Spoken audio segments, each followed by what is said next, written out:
Hello traders and welcome to the Friday wrap-up. It is October 9th, 2015, on a Friday after the New York close. Traders, remember this is brought to you through FXCL Excellence in Trading. Traders, great to be with you, coming to you live from Pattaya, Thailand. It's early on Saturday morning for me, bright blue sunny skies and white sandy beaches. Absolutely looking beautiful today, and I will be going to the gazebo on the beach. Traders, let's get started, and before we do that, let me introduce myself to you. My name is William Gilday, and I'm your moderator for the Market Opening Preview Series that is done every day before the London Open, and then, of course, for the Friday wrap-up. In this session, we're going to go over all daily charts. So we're going to look at price action, what we can expect the week ahead. Traders, I started trading in the year of 2006 and 2007. I finished a 27-year career as a firefighter paramedic out of the great state of Florida, and what an adventure that was. Came to Thailand to celebrate for 3 months. Well, it's 8 years later, and I'm still in Thailand, haven't gone back. So I'm quite enjoying my time here. It's a great time zone to trade. I can trade all 3 trading sessions and still get a good night's rest. Traders, I'm always looking for opportunities and probabilities using technical analysis, candlestick patterns, support, resistance, Fibonacci levels, pivot points, and I'm always looking, for that entry that makes the difference. Entries are so important in Forex trading. So that's just a little bit about myself. I do not spend 15 hours in front of my computer, as most people think I do, because I start about 6:30 in the morning Thailand time, and I end about 10:30, 11 o'clock at night Thailand time. But I do get a lot of breaks. 2 hours here, an hour there, an hour here, a half hour there. So it's all good. And this is actually Saturday morning for me, traders, and it's bright blue sunny skies, and like I said, white sandy beaches looking beautiful today. Can't wait to get out and enjoy the rest of my weekend and a day off. All right, let's get the risk disclaimer out of the way. Forex trading has a large potential rewards, but also a large potential of risk. You must be aware of the risks and be willing to accept them in order to invest in the Forex markets. Most importantly, traders, please do not trade with money you cannot afford to lose. Traders, always remember that past performance of any trading system or methodology is not necessarily indicative of future results. Meaning, if you're on a demo account for 3 months and you go to a live account, you will find that your trading will change, and that's okay. You'll get it. You'll get used to it. It doesn't get easier, just gets more acceptable. Okay, let's have our commentary for today. Lots gone on this week. We had FOMC, we had the ECB. So let's start with the ECB and Mario Draghi coming out, basically saying, listen, we are going to continue quantitative easing into September of, I think they said 2016. And if we have to go longer, we will. And, that's one thing about Draghi. He does not hold back. He tells it the way it is. So he doesn't mind, if they got to pull out other stimulus packages to keep the economy going and do what they need to do, they're going to do that. And he's pretty spot on. The FOMC is backpedaling. The minutes came out, and basically most of them were dovish. They're saying, with the global situation with China and what's going on around the globe, they didn't raise interest rates, and of course the magic number is 2% in inflation in the U.S., and it didn't hit that. And so are we going to, they're still coming out, and some of them are on these financial channels, and, listen to them, listen to these guys, these gurus, that talk on these financial channels like with one ear. Heard a great trader speak the other day, and, he basically said, if you do the opposite of what they say, you really have a great week and and a good trading career. So listen to them with like I said, one ear. They're still saying, well, there's a possibility we're going to raise interest rates in December. I just don't see it happening. I don't know what 1 month or 1.5 months is going to make that much of a difference. So I don't see it. I don't see it till the middle of 2016, or to tell you the truth, I might not even see it till 2017. I think they're just talking and really not going to follow through with it. Okay, the dollar did come back yesterday. The S&P 500 came back yesterday in the afternoon. It had one of its best week, 3.3% up this week. So, ended the week on a good note. So the markets did pretty well. Wednesday, Thursday, and Friday, which I'm glad to see. And we'll go back. We're going to go forward into the next week. Some interesting charts we have is some of these currency charts are almost like a change of trend. So let's get started. We got quite a few to look at here. Here is the dollar Swiss, and you would not think that the Swiss here is strong. Well, if you think about it, this is still a bullish pair. It's in a nasty range here. Up and down days. We're not seeing any kind of trending action here. This is not a trend. This is a range, folks. And it's definitely going to bounce off this 200 exponential moving average if you're trading this on a daily chart. Now, if you're trading it like most of us on a smaller time frame, that 200 exponential moving average doesn't come into play for a long time. So, we probably have at least two more daily candles before we see this touch. So we're looking at Wednesday before we get down to this. If it keeps this mode up of going down. But the dollar rebounded yesterday, so I'm expecting come Monday we'll have a blue candle on the dollar Swiss. Here's a pound yen. Now the pound has become pretty strong over the last week. However, it did have a pretty big down day yesterday. It came back down. But if you look at this chart spatially, folks, the pound dollar is still in a bearish trend. This chart is still in a bearish trend. I know I see the three blue candles, Tuesday, Wednesday, and Thursday to the upside. Yesterday, like I said, it sold off. There was really no data yesterday to sell it off. So, this is just, I would think, if you fib this is probably at the 50% fib. And it's probably going to continue its ways back to the downside. I do see dollar strength reoccurring. Just to throw this in to make it a little bit more interesting, oil. Let's not forget about oil. And we'll get to some of those in just a second here. Here's euro dollar. Now this is a pair we need to watch because this is in a range, and as far as I'm concerned, we are still in a bearish trend here. We have not become above the 200 exponential moving average, and as you can see, it's been tested twice. About 2 weeks ago, it's been tested twice. Was not able to hold on, and it came back down again. Went back into a range. Here we are again. Again, sell off yesterday. You look at that wick. Remember, these are daily candles, so these are 24 hours, right? So you look, we have a nice wick here, a bounce off this 200 exponential moving average. So I am still bearish. My sights are still bearish on the euro dollar because I think the dollar is going to get strong, especially after FOMC minutes came out and basically said we're not raising interest rates like in October, and it's probably not going to happen. So. And I think the markets liked that. They liked that dovish remarks out of the Fed. And I really think the markets like that. So I think we'll get back to dollar strength. However, I will tell you, I was in front of my, at my desk, and I have one laptop that the only thing that's on this laptop is the dollar index.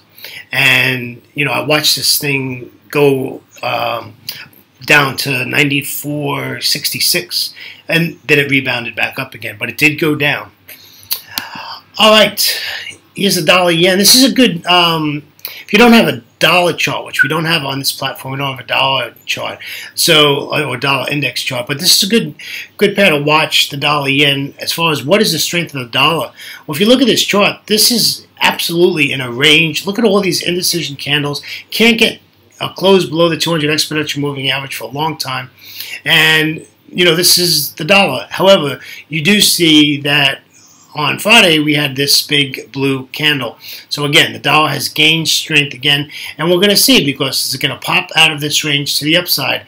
And we'll need that to get above like 120.80. Really 121.10. We can get out of that, and then of course at 121.80 we are above that high there. It looks like, well, right at it.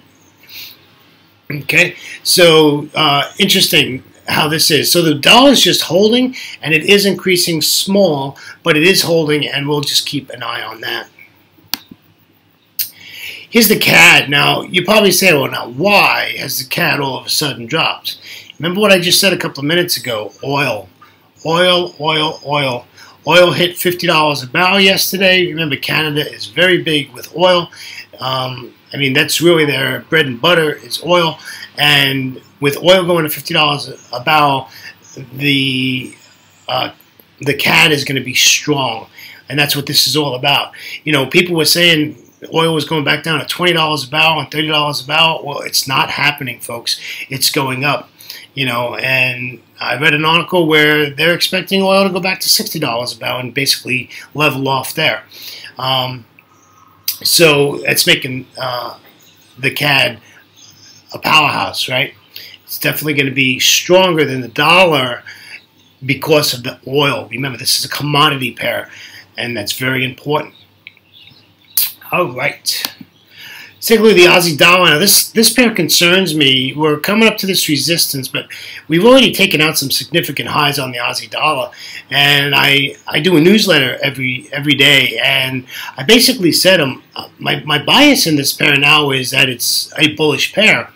What I want to watch for now is to see what happens on Monday. You know, I always call Monday Observation Monday, and we'll take a look Monday at the close of New York and see where these pairs are, because if this continues to the upside and takes out these highs, or that yellow line, right?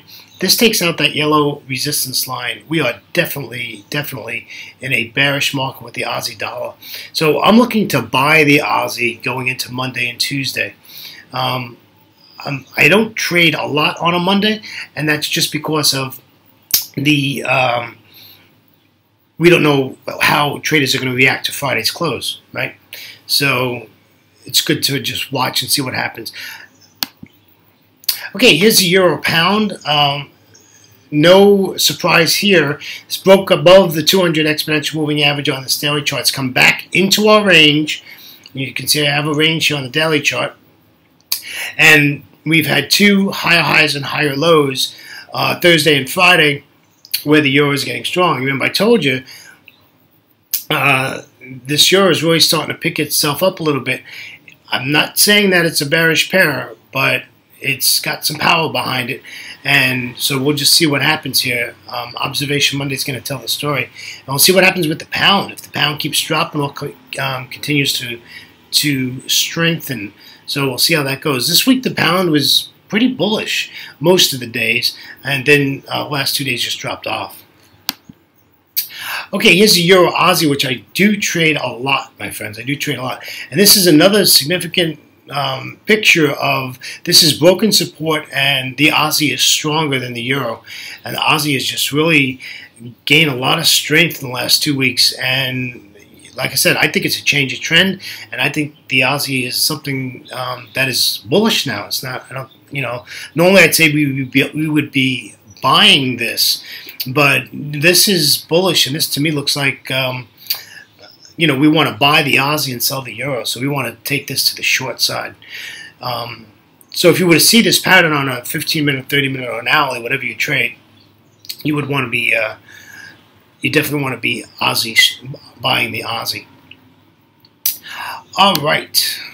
This is Euro Yen. Euro Yen, I do trade a lot. In fact, I'm in a position on the Euro Yen for a short off of the 4-hour chart. I have two short positions on the 4-hour chart, and one is the Euro Yen, and it drives me crazy. My platform, my live trading platform, they close on the weekends and they shut the platform off so they can do maintenance on the server. Well, I understand servers need maintenance, but like every week, I mean, it's so crazy. So now I can't go back to my charts on the weekend and look at my trades because they've turned their servers off. So, of course, early this morning I go to look at my charts, and again, the server's down. They closed after the New York close, and they turned their servers off. So I don't know what's going on here. Anyhow, I like to see this wick here on this Euro Yen. That means you know, I haven't been knocked out of this. You have to give these trades a lot of room when you're on a 4-hour chart.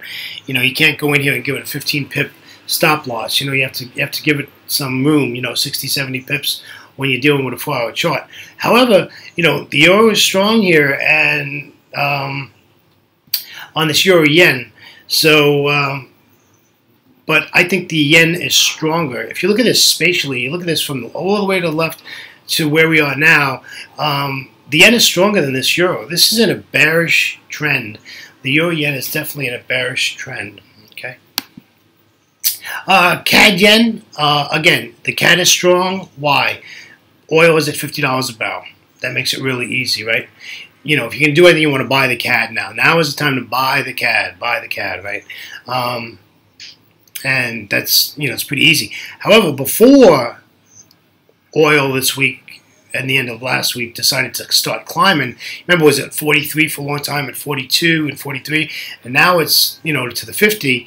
You know, the CAD is going to get stronger. It's going to continue the upside. However, as far as this pair goes, if I was going to trade this, I would still look for bearish trades and just keep a really good eye on your oil charts.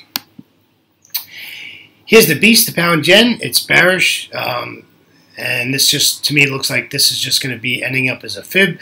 And look at these candles. They really get very small at the end of Friday's close, the last candle we had. And so I'm looking for this to continue to the downside come Monday or Tuesday. I think the pound yen is going to come down. The pound's going to get weak and the yen is going to get strong again. And that's what I'm looking at. You know, that's another issue is what's the yen doing? What's Abbey doing and what's Kuroda doing? Well, they're talking a lot, and they keep saying they're not going to do any easing, any further easing, but they do have other tools that if the market gets away from they're going to pull out other stimulus. Well, that tells me that they're full of hogwash, and they are going to continue stimulus, and they are going to do something to curb this yen. So just keep an eye on that and make sure you keep your economic calendars out, or whatever you use for news and economics. Make sure you keep that out and keep them fresh. And watch as Kuroda and Abbey speak quite a bit. When Kuroda starts speaking, you can expect that something's going to happen. He's been on the microphone quite a bit lately, so keep an eye on that. Here's an Aussie New Zealand. I thought this was a pretty interesting pair because, you know, the New Zealand has been, you know, a little bit bullish lately in the last couple of weeks, and you know, I know they had good dairy numbers come out, and milk, dairy products, mainly milk, has gone up. And of course, that's their bread and butter, and their dairy products has gone up in price, and they're doing better than they did like 2 months ago. So their numbers came out good for dairy, and the New Zealand has really gotten strong. So on a lower time frame, if you look at the New Zealand dollar or whatever, I don't think we're going to change a trend. I think we're still bearish. And if you look at this Aussie New Zealand, you know, this pair has been sideways for quite a while, and now you can see if you go left of the chart and take a look down, you know, we're bearish here too. So it's going to be very interesting. We're sitting on support at, you know, this current price of 09.39, and you know, we're going to sit here and we're going to watch this and see what happens here. But we've been sitting on the support level all week. This really hasn't made any big jumping moves to spin out. I don't trade this pair, so you know, it's not that I wouldn't trade the pair, it's just that I don't trade it. Also, if you notice, the 200 exponential moving average is sitting right there. All right, here's the Aussie yen. It's a pair I do trade on a regular basis. This was quite a week for the Aussie yen. I didn't trade this. I was looking at other things. But if you traded the Aussie yen this week, you did very, very well. The Aussie is strong. You know, the yen is got some gusto too, but this Aussie yen is just taken off. The Aussie is just stronger and just absolutely taken off. And if you traded this for the last 2 weeks, you are having a very good weekend. However, if you look left of the chart, this is still bearish and it hasn't taken out any significant highs yet. You know, we haven't broken any. I mean, we have taken out resistance. That's a dotted mean line, so we have taken that out. And yesterday was quite a big day for this Aussie yen to the upside, so we'll keep an eye on that. Like I said, I do trade that a lot. Here's a New Zealand yen. Again, the yen is weak against New Zealand, and that's not a surprise. And we'll just see how this is. However, if you take a look left of the chart, this is a bearish pattern. So, and it's not hit this resistance level yet. So we'll see what happens. If you look left of the chart, you can see where it's basically in that range over there, and we got to see if that can break that, and then we might be able to change a trend, but I don't see it happening. I think we're going to get a red day on a Monday. And the last pair of our currency pairs is the New Zealand dollar. It has been very strong. This week's going to tell the tale on the New Zealand dollar if we are in a bullish trend. I'm still saying that this pair is bearish, but it's pretty close to being in a change of trend here. What needs to happen, folks, is this needs to come back and fib and then come back up. So we're not going to know if this is in a change of trend until like the end of the week, coming into next week. So we'll keep an eye on that. But that's what it looks like to me. And that wraps up our daily charts, my friends, with some price analysis and a little bit of commentary on what we think is going to happen in the week ahead. Traders, on behalf of myself, William Gilday, and our great friends at FXCL Excellence in Trading, I want to thank you for joining us for the Friday wrap-up. And we'll again see you next week after the New York close on a Friday, where we go over daily charts and we're looking at price action, what we can see in the week ahead. Traders, enjoy your weekend, and we'll catch you next time. Take care now. Bye-bye.